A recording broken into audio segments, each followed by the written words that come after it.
and welcome back. Happy almost Halloween. Be sure to hit that subscribe button right now, and if your friends need any Halloween ideas, send them over here because I've got plenty more that are on the way. So today we're going to be creating this look inspired by Queen Ravenna from Snow White and the Huntsman. For those of you who aren't familiar with Ravenna, this is her. She is the same evil queen from the legend of Snow White. And you see that amazing throne she's sitting in right now? I actually got to sit in that exact chair, and I have solid proof that is actually really hilarious, so keep watching this clip. So I am standing right next to the chair that they filmed Snow White and the Huntsman, and Charlize Theron actually sat in this chair. This was her chair. It's so cool. Look at it. So awesome. I'm gonna sit in it right now. You want to pull it? Yeah. Hurry. Hey guys, before I don't sit on the throne. Sorry. Oh, they just said we could. Oh, okay. I sat. I'm good. So I may have gotten yelled at for sitting, but she was actually wrong. You can sit in the chair. She just didn't know at the time and kind of caught me sitting on it. It's all good though, because that little 5 seconds of me sitting on that chair was pretty freaking awesome. I mean, this is one of my favorite movies, so it was really, really cool to actually get to sit in that awesome chair. So back to Ravenna. A little background about her. Ravenna's mother had given her a special enchantment at a young age that would protect her from time and from aging. But in order to stay young and beautiful, Ravenna has to devour the hearts of young maidens, and to become truly immortal, she must consume the heart of Snow White the moment Snow White becomes fairest in all the land. I love this movie so much, and I especially love all the looks that are seen on her in Winter's War. So today we will be combining all of those looks into one to create one beautiful, complete look of Queen Ravenna. So if you guys would like to know how to get this look you see right here, then just keep on watching.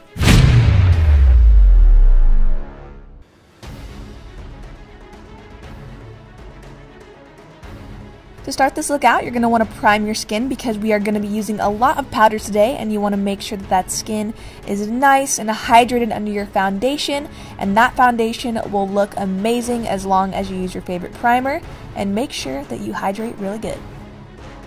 For foundation, I'm using something about medium in coverage, but is very long lasting. If you're going to a Halloween party, you're going to want to wear a foundation that's going to last all night, and this one will last the entire night. It's my favorite. It's the Clinique Beyond Perfecting Foundation, and my favorite way to blend this out is using a Sigma 3D HD Kabuki brush, and it really keeps that coverage looking full and really, really smooth.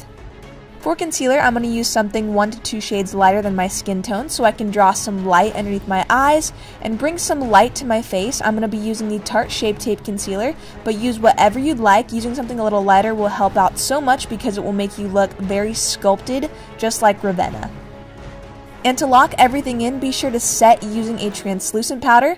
I also like to dust this all around my face, and this will really bulletproof your entire look. So if you're planning on going out, just make sure that you set using a powder, and this will really prolong everything.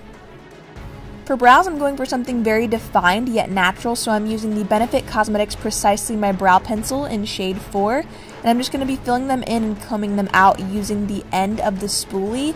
And to set them today, I'm going to go in with the Ready Set Brow by Benefit and feather the hairs out for a really natural effect, and this will also keep them in place all day long. And lastly, I always like to clean up with a concealer just to sharpen up the brows, and this really perfects them and makes them look so good, so I always take this extra step. For eyes, be sure to prime first and apply a nude colored shadow to your brow bone area to make sure everything is set, and this will make all of the shadows blend easier. Going into this warm brown shade, I'm going to apply this into our crease, and this is going to act as our transition color today. Taking a dark brown, I'm going to pack this color onto the inner and outer corner of our eyes, leaving the middle of our lid open and blank. Going back into the crease with a taupe brown color, I'm going to blend the darker shades together to form our halo eye.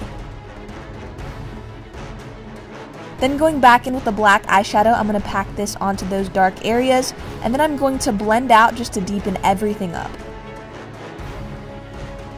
Take the black eyeshadow and bring this down into your lower lash line just to smoke out the entire look. I also applied some translucent powder to catch any fallout that can happen while blending black eyeshadow. For liner, apply a black liner and be sure to wrap this around your entire eye. I also applied some more of the liner into the dark areas and smoked that out even further. Taking Fortune Teller by Makeup Geek, applied the shade directly to the lid area that we left blank. This is a beautiful gold, very similar to what she was wearing in the movie. I also applied this color into my inner corner as well. Next, apply some mascara and lashes, and your Ravenna eye look is finished. For bronzer, I'm using the Too Faced Beach Bunny bronzer just to warm up the skin.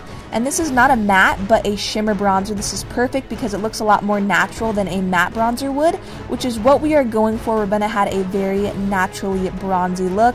Wasn't too over the top, it was just really natural and warm. For blush, I'm going to take something really light and pink, and this shade is from Ofra. This is from their blush palette, and I'm just going to apply this to the apples of my cheeks and back. For highlight, I'm using the Ofra Cosmetics Rodeo Drive highlighter. This is such a beautiful gold. It's definitely one of my favorites. I use this almost every single day. And I'm going to highlight the face with this for a nice, beautiful glow. I also like to highlight my nose to make it appear smaller and thinner. For lips, I'm going to use something really nude because for the most part in this movie, she had very nude lips. And if she did have any lipstick on, it was very natural and very nude. So I'm using one of my favorite lipsticks of all time. This is MAC Myth.